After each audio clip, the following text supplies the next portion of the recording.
Ako si Jade Buhoy, hatid sa inyo ang mga pinakamainit na balita sa bansa dito sa News Force. Sa ulon ng mga balita, higit 8,000 kaso ng dengue na itala sa unang 2 linggo ng Oktubre. Taas presyo sa mga bulaklak, inaantabayanan sa nalalapit na undas. LTO inirekomenda ang lifetime ban sa lisensya ng road rage drivers. PPA naglabas ng core travel essentials ngayong undas. PNP magbabantay sa mga bahay na may iwan ng publiko sa undas para makaiwas sa nakawan. DMW na iligtas ang 32 marinong na abuso sa bansang Fiji. Batas at pantay na balita, komprehensibong ulat para sa pulso ng masa. Ito ang News Force.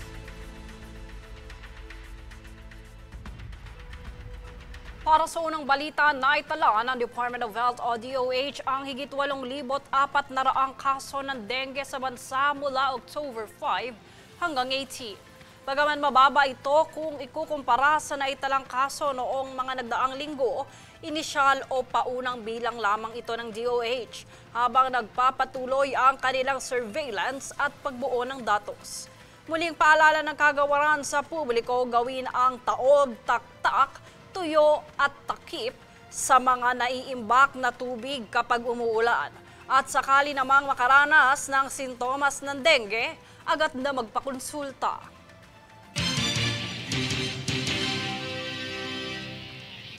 Samantala sa nalalapit na undas ngayong katapusan ng linggo, pataas ng pataas ang presyo ng mga bulaklak sa Manila Central Market o Dangwa.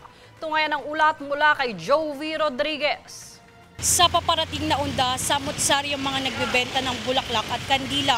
Ngayon nandito tayo sa Dangwa, Manila upang tignan ang posibilidad ng pagtaas ng presyuhan ng bulaklak.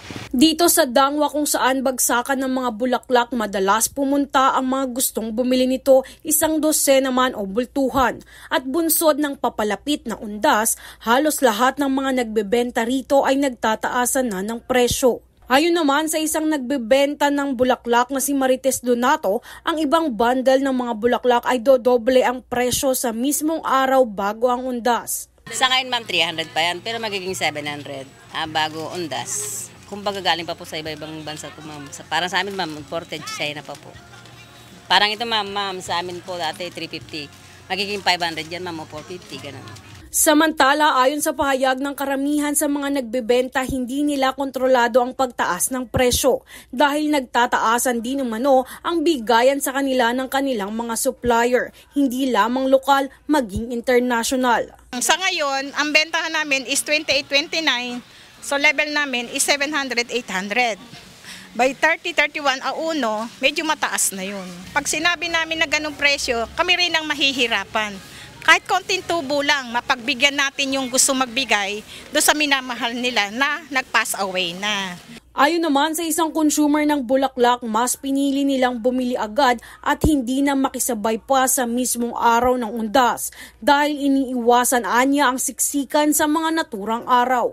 Oo, para hindi tayo nakikipagsiksikan sa tao, tsaka relax lang, diba? Pag masyadong maraming tao, medyo mahirap. Samantala, mayroon rin nagbebenta ng mga kandila rito sa halagang 5 pesos hanggang 180 pesos, depende pa sa laki nito. Sa kabilang banda, sa kamakailang pagbisita ni Department of Trade and Industry Secretary Cristina Roque, nananawagan siya sa mga nagbebenta na huwag naman masyadong taasan ng presyo ng mga bulaklak at huwag itong samantalahin higit lalo pa ngayong undas. Panawagan ng DTI sa ating mga sellers is to just retain the prices that they normally sell during times that there's no occasions, and for them to just give the consumers the price that they deserve. Sa kasalukuyan, patuloy pa rin ang pagtaas ng presyo ng carnation, ng rose at iba pa mula October 31 hanggang undas.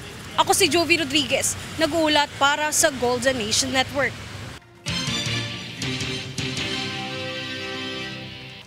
Sa kaugnay na balita, nakahanda ang Department of Health o DOH kasama ang Centers for Health Development na tumugon sa kakailanganing medical attention ng mga bisita sa sementeryo ngayong Undas.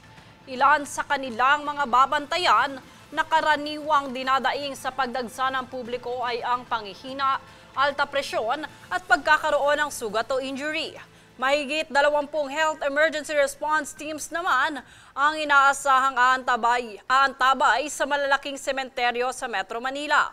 Paalala pa ng DOH sa publiko, huwag kakalimutan magdala ng inuming tubig, payong, gamot o maintenance at iba pa sakaling magtatagal sa pagbisita sa sementeryo.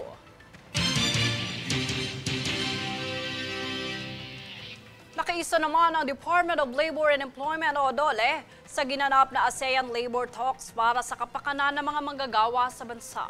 Ito ay ang 21st ASEAN Senior Labor Official Meeting o 21st SLOM at 23rd SLOM Plus 3 na ginanap sa Siem Reap, Cambodia mula sa paanyaya ng Ministry of Labor and Vocational Training. Sa pakikibahagi ng DOLE, pinresenta nila ang layunin ng Administrasyong Marcos ukol sa paghubog ng mga manggagawang Pilipino upang makipagsabayan sa mga katuwang na bansa sa ASEAN at mahihanda sa bagong mundo ng trabaho sa ilalim ng government's trabaho para sa bayan.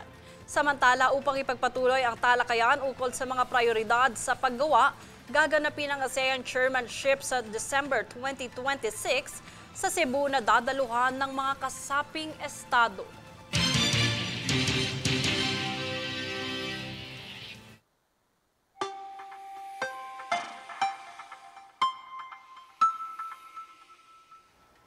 Para sa ating ulat panahon, magdadala ng pag-ulan sa extreme northern Luzon ang shear line habang sa natitirang bahagi ng Mindanao ay nakakaranas din ng pag-ulan bunsod ng Intertropical Convergence Zone o ITCZ ayon sa Pag-asa.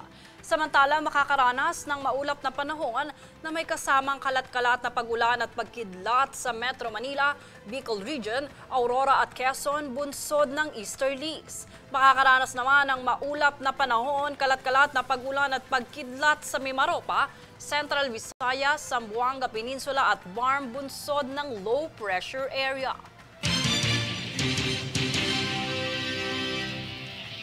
Susunod sa News Force.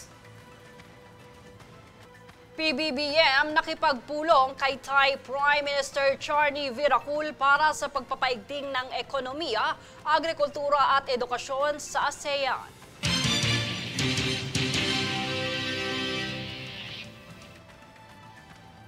MMDA ipapatupad na ang Expanded Unified Vehicular Volume Reduction Program.